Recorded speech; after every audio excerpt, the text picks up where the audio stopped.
The sound of metal scraping against metal echoed across the private airfield under the bright morning sun. Every employee froze. A multi-million-dollar corporate jet had been declared unsafe only minutes before one of the biggest business flights of the year. Executives shouted into phones. Security officers rushed across the runway. Reporters gathered outside the gate, sensing a story.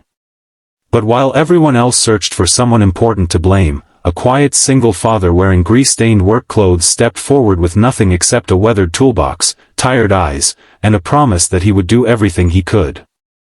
No one believed that this ordinary mechanic was about to change the lives of one of the wealthiest families in the country forever.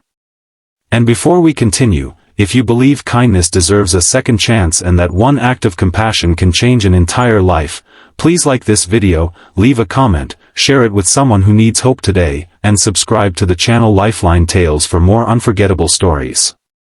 Elias Mercer had never expected life to become so heavy before turning 40.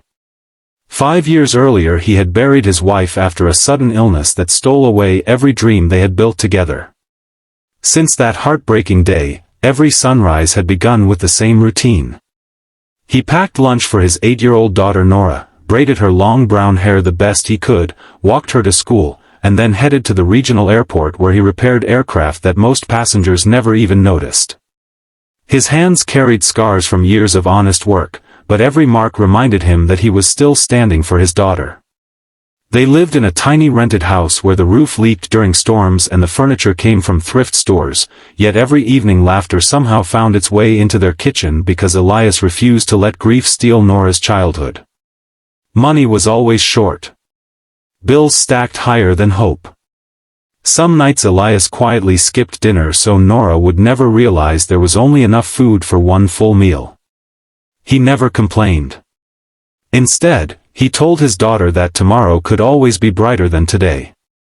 She believed him because children often see strength where adults only see exhaustion. Across the city lived Serena Ashford, the brilliant CEO of Ashford Aerospace.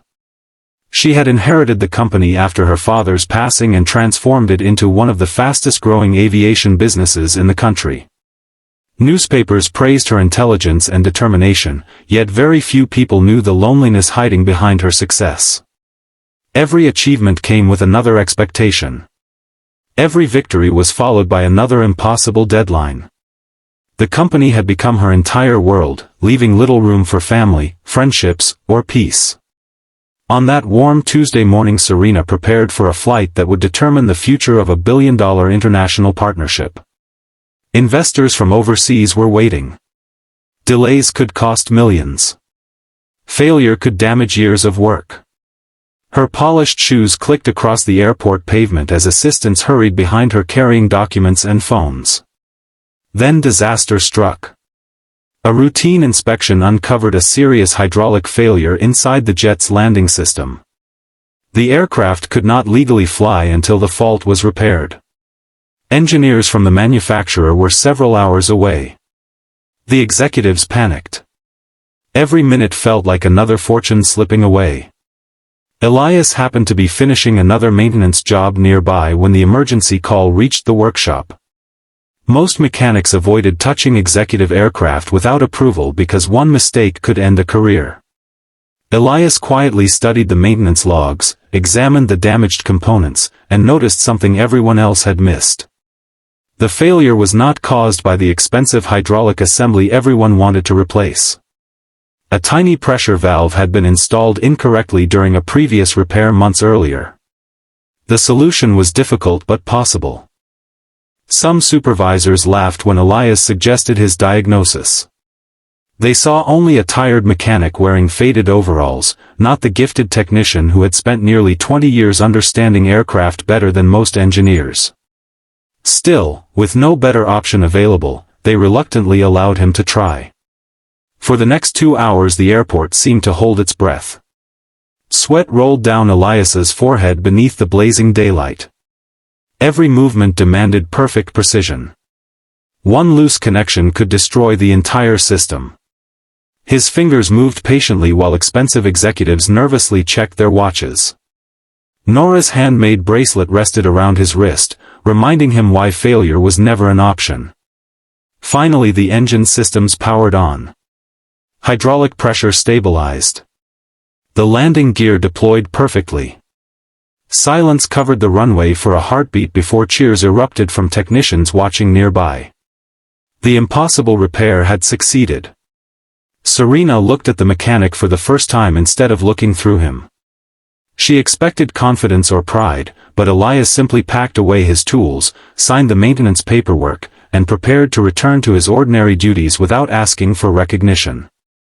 That quiet humility stayed with Serena during the entire flight. Several days later, another unexpected crisis appeared. Serena's elderly mother, Eleanor Ashford, insisted on visiting one of the company's aviation museums despite recovering from recent heart surgery. During the visit, she suddenly became dizzy and collapsed. Visitors panicked. Security called emergency services, but before the ambulance arrived, Elias, who was performing maintenance nearby, recognized the signs of dangerously low blood pressure. Years earlier, he had completed emergency medical training required for aviation crews. He gently stabilized Eleanor, kept her calm, monitored her breathing, and remained beside her until doctors arrived. His calm actions prevented further complications. When Eleanor opened her eyes inside the hospital later that evening, the first face she remembered was not her daughter's. It was the mechanic's. Something about his kindness reminded her of her late husband, a man who had also believed that true greatness was measured by character rather than wealth. Over the following week, Serena repeatedly found reasons to visit the maintenance hangar. Officially, she wanted updates about equipment improvements. Unofficially, she wanted to understand the quiet man whose actions never seemed motivated by money or attention. She learned about Nora. She learned about the tiny house. She learned that Elias often repaired bicycles for neighborhood children without charging families who struggled financially.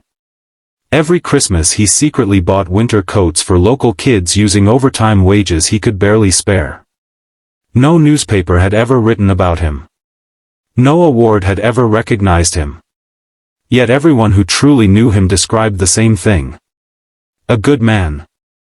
One rainy afternoon, Serena unexpectedly visited Elias's neighborhood after dropping off company donations at a nearby community center.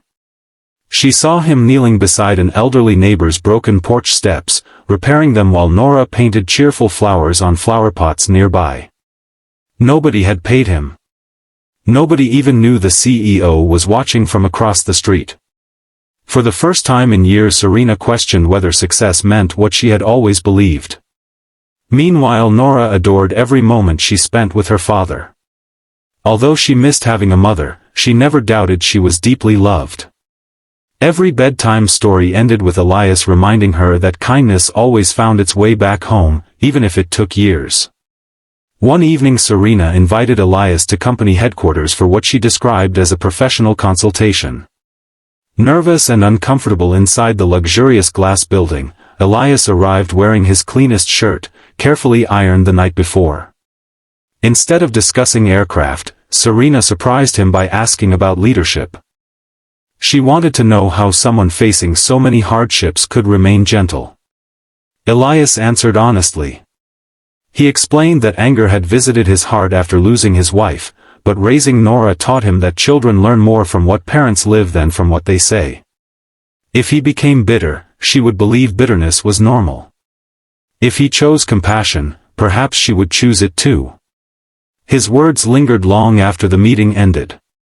Months passed. Ashford Aerospace continued growing, yet Serena's priorities slowly changed. She expanded employee family benefits, increased maintenance worker salaries, funded scholarships for mechanics, and introduced flexible schedules for single parents. Many assumed expensive consultants had recommended the changes. Only Serena knew the real inspiration. Elias noticed improvements but never realized he had influenced them. Then another storm arrived.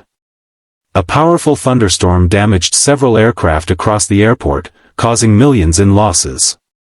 Insurance investigators searched for someone responsible. Rumors spread that maintenance failures were involved. Despite his excellent reputation, Elias became an easy target because he had serviced one of the affected planes weeks earlier. Without evidence, whispers turned into accusations. Friends avoided eye contact. Supervisors suspended him pending investigation. The paycheck stopped. At home, Elias hid his fear from Nora, pretending everything would soon be fine. But children noticed silent tears. Nora secretly began selling handmade friendship bracelets outside the local park after school, hoping to help her father pay bills. She never told him. One afternoon, Serena happened to drive past the park and recognized the little girl. She stopped immediately. Nora innocently explained that heroes sometimes needed help too. Those simple words shattered Serena's heart. She quietly purchased every bracelet Nora had made and then started asking questions about the investigation. What she discovered shocked her. Maintenance records had been deliberately altered by a senior contractor attempting to hide years of negligence. Elias had actually corrected several dangerous issues, but someone erased the evidence. Serena ordered an independent forensic review. The truth emerged. Elias was completely innocent. Not only had he prevented previous accidents, but his careful inspections had likely saved dozens of lives. The contractor was dismissed and later faced legal consequences. When Elias returned to work, employees who once doubted him stood waiting outside the hangar. One by one they applauded. He felt embarrassed more than proud. He simply wanted to repair airplanes again. That evening, Serena invited Elias and Nora to dinner at the Ashford family estate. The mansion overwhelmed Nora at first, but Eleanor welcomed the little girl with grandmotherly warmth, showing her old gardens filled with roses and butterflies. As sunset painted the sky golden, Eleanor quietly watched Elias helping Nora tie her untied shoe before she tripped. His attention never wandered. Even surrounded by wealth beyond imagination, his entire world remained focused on his daughter. Eleanor finally understood why peace seemed to follow him wherever he went. Later that evening, Serena stepped away briefly to answer an important business call. Only Elias and Eleanor remained on the garden terrace. The elderly woman looked toward the fading sunlight before speaking softly, her voice carrying the wisdom of decades. She admitted that she had watched many powerful people chase success while forgetting kindness. She had met famous executives, politicians, celebrities, and investors. Yet very few possessed the quiet integrity she saw in the man sitting before her. When Serena returned, Eleanor gently reached for her daughter's hand. Then she whispered words that would change everything. "Don't let him leave." Serena looked toward Elias, who was laughing as Nora chased butterflies across the lawn. For the first time she realized her mother was not talking about employment. She was talking about family. The months that followed unfolded slowly, naturally, without fairy tale shortcuts. Serena never tried to impress Elias with wealth because she had learned he valued sincerity far more than luxury. Instead, she spent time volunteering beside him, attending Nora's school events, and learning how ordinary moments often carried extraordinary happiness. Elias remained cautious. Loss had taught him to guard his heart. Yet he also noticed something remarkable. Serena never treated Nora like an obligation. She celebrated every drawing, every school project, every small victory. Little by little trust replaced fear. One spring afternoon, the community center unveiled a new aviation education workshop funded entirely by Ashford Aerospace. Instead of placing her own name across the building, Serena insisted the center be dedicated to mechanics, teachers, and parents whose quiet work lifted others every day. She invited Elias to cut the ribbon. Standing before hundreds of families, he tried to refuse the honor. But the crowd would not stop applauding. Among them stood Nora, smiling with tears in her eyes. She finally understood that her father had always been extraordinary, even when the world failed to notice. Years later, children from struggling neighborhoods would learn engineering inside that workshop. Many would become pilots, technicians, designers, and dreamers because one humble mechanic had inspired a CEO to see people instead of titles. Elias eventually accepted a leadership role within the company, mentoring young mechanics with patience and humility. Serena discovered that true leadership was not about standing above others but walking beside them.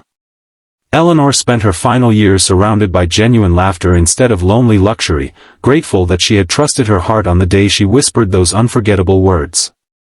Nora grew up believing that love was measured through everyday sacrifices rather than expensive gifts. Whenever someone asked how her life changed, she always smiled and remembered a broken airplane, a worn-out toolbox, and a father who never stopped choosing kindness, even when life gave him every reason to give up.